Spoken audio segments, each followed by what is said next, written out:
Berjumpa lagi dalam program Rawat Jiwa. Saat ini kita akan bersama-sama membaca dari Kejadian 28 ayat 10 sampai dengan ayat ke-22. Lembaga Alkitab Indonesia memberikan judul Mimpi Yakub di Betel. Maka Yakub berangkat dari Beersheba dan pergi ke Haran. Ia sampai di suatu tempat dan bermalam di situ karena matahari telah terbenam. Ia mengambil sebuah batu yang terletak di tempat itu dan dipakainya sebagai alas kepala, lalu membaringkan dirinya di tempat itu. Maka bermimpilah ia. Di bumi ada didirikan sebuah tangga yang ujungnya sampai ke langit, dan tampaklah malaikat-malaikat Allah turun naik di tangga itu. Berdirilah Tuhan di sampingnya dan berfirman, "Akulah Tuhan, Allah Abraham, nenekmu, dan Allah Iskak. Tanah tempat engkau berbaring ini akan kuberikan kepadamu dan kepada keturunanmu. Keturunanmu akan menjadi seperti debu tanah banyaknya, dan engkau akan mengembang ke sebelah timur, barat, utara, dan selatan. Dan olehmu serta keturunanmu, semua kaum di muka bumi akan mendapat berkat. Sesungguhnya aku menyertai engkau, dan aku akan melindungi engkau kemanapun engkau pergi, dan aku akan membawa engkau kembali ke negeri ini. Sebab aku tidak akan meninggalkan engkau, melainkan tetap melakukan apa yang kujanjikan kepadamu." Ketika Yakub bangun dari tidurnya, berkatalah ia, "Sesungguhnya Tuhan ada di tempat ini, dan aku tidak mengetahuinya." Ia takut dan berkata, "Alangkah dahsyatnya tempat ini.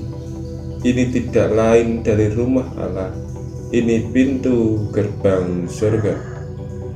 Keesokan harinya pagi-pagi Yakub mengambil batu yang dipakainya sebagai alas kepala dan mendirikan itu menjadi tugu dan menuang minyak ke atasnya.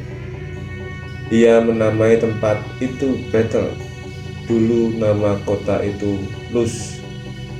Lalu bernazarlah Yakub, "Jika Allah akan menyertai dan akan melindungi aku di jalan yang kutempuh ini, memberikan kepadaku roti untuk dimakan dan pakaian untuk dipakai, sehingga aku selamat kembali ke rumah ayahku, maka Tuhan akan menjadi Allahku.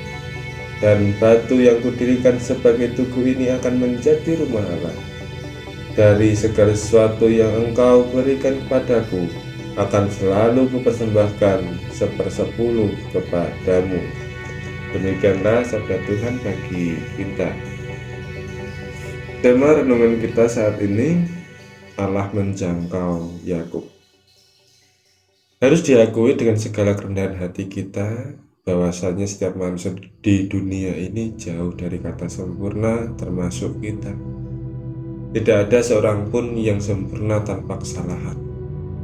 Sehebat apapun seseorang, kita tetap manusia fana yang memiliki kelemahan dan kekurangan. Kelemahan itu yang jelas oleh karena cidrawi manusia setelah jatuh dalam dosa, di mana sifat, watak, budaya, dan lain-lainnya sudah tercampur oleh dosa.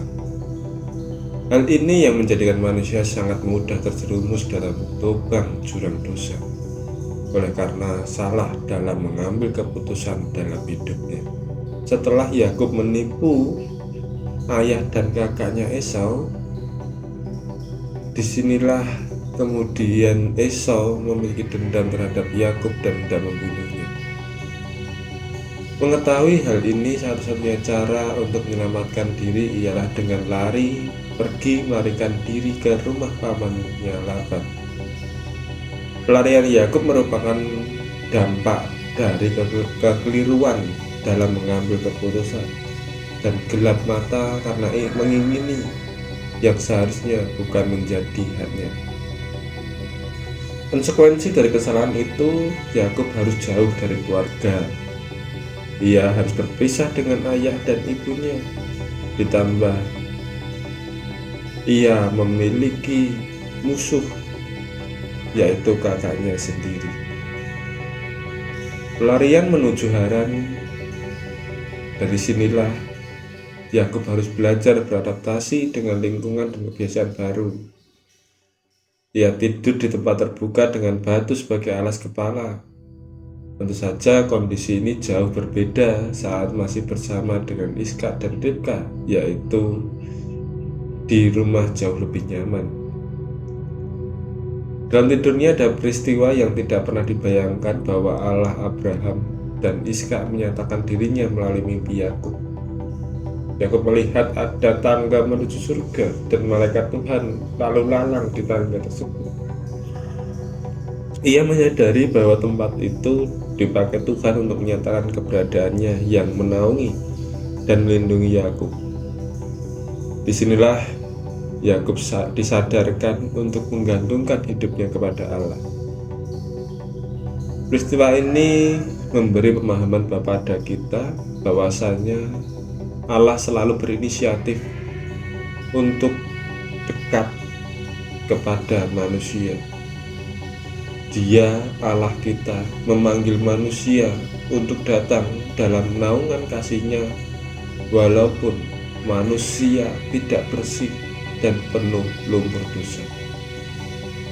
Ketidaksempurnaan kita dapat dipakai Tuhan untuk menggenapi rencana-Nya bila kita mau merespon sapaan Tuhan dengan membuka diri dan datang kepadanya. Kiranya inisiatif Tuhan ini kita tanggapi dengan positif, sehingga hubungan intim antara kita dan Tuhan terus terjalin sampai nanti akhirnya Tuhan mengizinkan kita untuk kembali kepadanya dalam kekekalan. Tuhan memberkati kita. Amin.